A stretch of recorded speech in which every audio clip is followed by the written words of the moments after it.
নমস্কার, আমি শিউলি। আমার চ্যানেলে আপনাদের সবাইকে স্বাগতম। আজ এসেছি আরও একটা ভিডিও নিয়ে। আজ শনিবার, সকাল এখন 6:30। দেখতেই পাচ্ছেন সকাল সকাল এত পরিমাণে রোদ বেরিয়েছে যে আমি বলে বোঝাতে পারবো না। স্নান টান করে জামা কাপড় ছাদে রোদ দিতে এসেছি, এসে দেখি এত রোদ বেরিয়েছে। দুদিন বৃষ্টি বা কয়েকদিন বৃষ্টি হওয়ার পর কালো রোদ বেরিয়েছিল, আজও রোদ বেরিয়েছে। যাই হোক, এবারে ঘরের কাজকর্ম তো করতে হবে। আনাজ টানাজ কুটে মুড়িটা খেতে বসেছি। খাওয়ার পর এখনও রান্না চাপানো। তার আগে যাব ঠাকুমার বাড়ি, কারণ ঠাকুমার বাড়িতে ঠাকুমা আজকে আমসত্ত্ব দিয়েছে। রান্নার সব জোগাড় যন্ত্র করে আমি রেডি করে দিয়েছি। কিছুক্ষণ পরে বসাবো, কারণ এই তো সবে 8টা বাজে। তাড়াতাড়ি রান্না করে আর কি হবে, বাড়িতে তেমন কেউ একটা নেই, শাশুড়ি মাও নেই। সেই জন্য ঠাকুমার বাড়ির দিকে একটু যাচ্ছি। যেতে যেতে দেখি গাছে একটা কাঁঠাল ছিল, কাঁঠালটা এখন পড়ে গেছে, পড়ে একবারে ছেঁদড়ি হয়ে গেছে। আমাদের প্রায় সব রকমই গাছপালা রয়েছে, কাঁঠাল, জামরুল টামরুল সবই রয়েছে, কিন্তু এই কাঁঠালই পড়ে গেছে আর খাওয়া যাবে না, অথচ গন্ধও ছাড়ছে। যাই হোক, কী আর বলবো, কারণ আমাদের খাওয়ার লোক নেই। মানে আমাদের গাছ আছে ঠিকই, কিন্তু আমাদের খাওয়ার লোক নেই। প্রায় অযথাই নষ্ট হয়ে যায়। যেমন আম গাছ আছে, আম তো পড়ে পড়েই নষ্ট, মানে পচে যাচ্ছে, কেউ খেতে চায়নি। আর লোকেদের আমাদেরই আম গুড়িয়ে নিয়ে তারা খাচ্ছে। বা কাঁঠাল হয়েছে, লোক খোঁজ করতে এসেছে কাঁঠাল কতটা হয়েছে। আর এই দেখতে পাচ্ছেন এই ফুলগুলো, আগের ভিডিওতেও দেখিয়েছিলাম, তখন ছোট ছোট ছিল। এই ফুলগুলো দেখুন হেবি সুন্দর লাগছে না? সেই জন্য চলে এলাম আপনাদেরকে দেখাতে ফুলগুলো। এই ফুলগুলোর নাম আমি জানি না, যদি আপনারা জেনে থাকেন ফুলগুলোর নাম আমাকে বলবেন, কারণ আমার এই ফুলগুলো দেখতে খুবই সুন্দর লাগছে, ভালো লাগছে। কোনো গন্ধ নেই ফুলগুলোর, কিন্তু দেখতে সত্যি খুবই ভালো লাগছে। দেখতে পাচ্ছেন? আর এই যে ঠাকুমার চারদিকে গিমে শাক, বাইরে ঘরে টরে চারিদিকে। এই কলতলার গাছটাও দেখুন, গিমে গাছ, চারিদিকে গিমে গাছ। আর আমি আগেও বলেছি, ঠাকুমার এই গিমে শাকের প্রতি সবারই মোটামুটি চোখ আছে বা নজর আছে, কবে ঠাকুমা দুটি গিমে শাক দেবে। আর এই যে দেখুন, ঠাকুমা যাচ্ছে আমসত্ত্বগুলোকে রোদ দিতে। সকালবেলা আমি উঠেছি, উঠে আমার ঠাকুমার জানলাটা খুলে দেখি ঠাকুমার উনুন জ্বলছে। দেখলাম একটা বড় হাঁড়ি বসানো, পরে বুঝতে পারলাম আমসত্ত্ব বানাচ্ছে। আমি বলি যাই দেখি, গিয়ে আমসত্ত্বগুলো একটু খোঁজ খবর নিয়ে কী করে কী বানালো না বানালো। সেই জন্য চলে এলাম। অনেকটাই বানিয়েছে দেখছি, দেখতে পাচ্ছেন কত সুন্দর বানিয়েছে, প্রায় অনেকগুলো থালায় বানিয়েছে। ঠাকুমা এইসব দিকে এক্সপার্ট। আমাদের ঠাকুমা গ্রামের মধ্যে বোধহয় সকলদের রান্না করতে যেতে হয় না। আগেকার মেয়েদের মধ্যে একজন থাকতো যে রান্নার হেড থাকতো। আমাদের বাড়ির ঠাকুমা ছিল এরকম, প্রচুর রান্না, মানে পিঠে পুলি।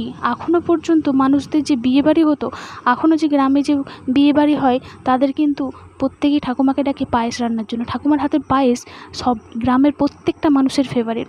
আর পিঠে পুলি তো সে আর বলতে নেই। আমার বিয়ের আগে যে কত পিঠে করে আমাদের বাড়ি পাঠিয়েছিল, সে আর বলতে নেই। ঠাকুমা তো পুরো ঘেমে গেছে, কারণ বয়স হয়েছে, কোমরটাও নুয়ে গেছে, সোজা হতে পারে না, নুয়ে নুয়েই কাজ করছে। কিন্তু এত শক্তি, আমার বোধহয় এত কাজ করা সম্ভব নয়। এই যে উনুন, যেটা আমার জানালা থেকে দেখা যায়, সকালবেলায় জেলে ফেলেছে, এখনও অবধি লাতা দেয়নি।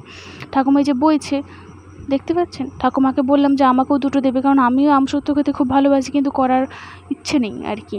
তারপরে জানেনই তো, বাড়ির বউ এটা সেটা করতে করতেই সময় চলে যায়, আর করা হয়ে ওঠেনি। তারপরে এক জয়েন্টে তো, সেজন্য আরও বিশেষ করে আমি করব, কি বলবে না বলবে থাক, যে যার পারলে করুককে। ঠাকুমা রোদ দিচ্ছে উঁচুতে, আমিও দেখছি, দেখে দেখে ভাবছি না আমিও দুটো নিয়ে যাই। ঠাকুমাও বললো যে দুটো আছে, দুটো নিয়ে আয়। সেই জন্য আমিও নিয়ে চলে গেলাম, দিয়ে রোদ দিয়েছি। ঠাকুমাকে বললাম এত উঁচুতে উঁচুতে করে রোদ দিয়েছো কেন? বললো উঁচুতে উঁচুতে করে রোদ দিলেই যে ধুলোটা উড়ে উড়ে পড়ে, সেটা আর পড়বে না। পড়লে পালা কুঁটি পড়বে, কিন্তু ধুলো যে পড়ে, সেই ধুলোটা আর পড়বে না। আমি তো জানতাম না। আমাদের বাড়িতে দেওয়া হতো ছাদে, ছাদে বলতে পাড়ার ছাদে। আমাদের মায়েদের তো আর পাকার বাড়ি নেই, এখন হয়েছে। কিন্তু আগে যখন আমরা মাটির বাড়িতে থাকতাম, পাশের একটা জেঠিমাদের ছাদে দিতাম। ছাদে গিয়ে দেখতাম ধুলোবালি সব পড়ে যেত। সেই জন্য আজকে ঠাকুমার এই কথাটা শুনে মনে হলো, অভিজ্ঞতা কাকে বলে? এত বছরের সংসার করার অভিজ্ঞতা সে তো হবেই। আর আমাদের এই মাত্র 2.5 বছরের এই অভিজ্ঞতা কি আর কাজে দেয়? আর ঠাকুমার বাইরে তো জানেনই, চারদিকে শুধু গিমা শাক আর গিমে শাক। দেখতেও ভালো লাগে, আর আমার ভিডিও করতে আরও ভালো লাগে আপনাদেরকে দেখানোর জন্য। চলুন ঠাকুমার সাথে 2-1টা কথা বলি, এবারে বেরিয়ে পড়ি রান্নার দিকে, কারণ রান্না করতে হবে। তার আগে যাব আমার বাড়ির পাশে, যেটা আমার জানালার পাশে যে আম গাছটা, ওখানে যাব। ঠাকুমা হাসছে, কারণ ঠাকুমা বলছে আমি কাপড়টা ঠিক করে পরিনি, আর তুই আমার ছবি তুলছে। আমি বলি কিচ্ছু হবে না, তোমাকেও মানুষ তো দেখবে নাকি, সেই জন্য ভিডিওটা করে ফেললাম। কিন্তু এখন যাব আমার জানালার পাশে যে আম গাছটা সেখানের দিকে, কারণ কয়েকটা আম পড়ছিল ঠকঠক করে, সেই জন্য দেখতে যাচ্ছি কী কী আম আছে। এই দেখুন একটা আম পেলাম, এই দেখুন এখানেও একটা পড়ে আছে। অনেক আমই পড়েছে, ভালোই হলো। এই দুটো আম মোটামুটি ভালো রকমই আছে, কালকে ভগবানের জন্য হয়ে যাবে দুটো আম। ওই দেখুন ওইখানেও একটা পড়ে আছে, দেখতে পাচ্ছেন? দেখুন না, 3টে আম কোত্থেকে হয়ে গেল।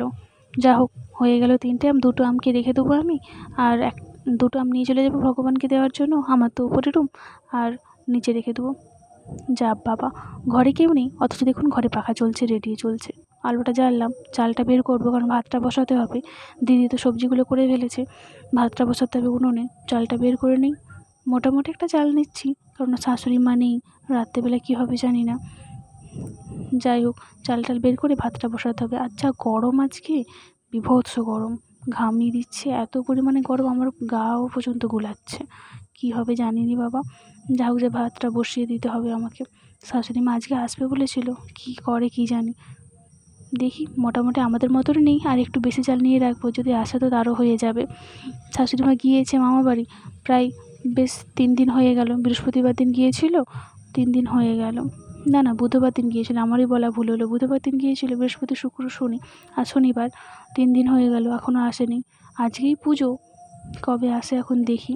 তারপরেই শুনতে পেলাম যে আমার শাশুড়ি মায়ের দিদির হাজব্যান্ড মারা গেছে। কি করে সেখানেও যেতে পারে, বলা যায় না কি হবে না হবে। চলুন, কথা বলতে বলতে চালটা ধোয়া হয়ে গেছে, এরপর যাই উনুনে চালটা তুলে দিই। দেখতেই পাচ্ছেন আমাদের মাটির উনুন, যেখানে আমাদের রান্নাটুকু হয়। তারপরে গ্যাসে সন্ধেবেলা হয়, রাত্রেবেলা গ্যাসে উনুনে আর হয়নি, গ্যাসেই হয়। চালটা তুলে দিয়ে ভাতটা বসিয়ে দিই। আর আমার হাজব্যান্ডেরকে একটু ফোন করার ছিল, তার ছুটিটা হয়নি, মনটা খারাপ হয়ে গেছে ওর। সবথেকে মন খারাপ ওরই হয়েছে আর আমার মায়ের, কারণ জামাই ষষ্ঠীতে এই দুজনেরই আকর্ষণীয় বিষয় থাকে।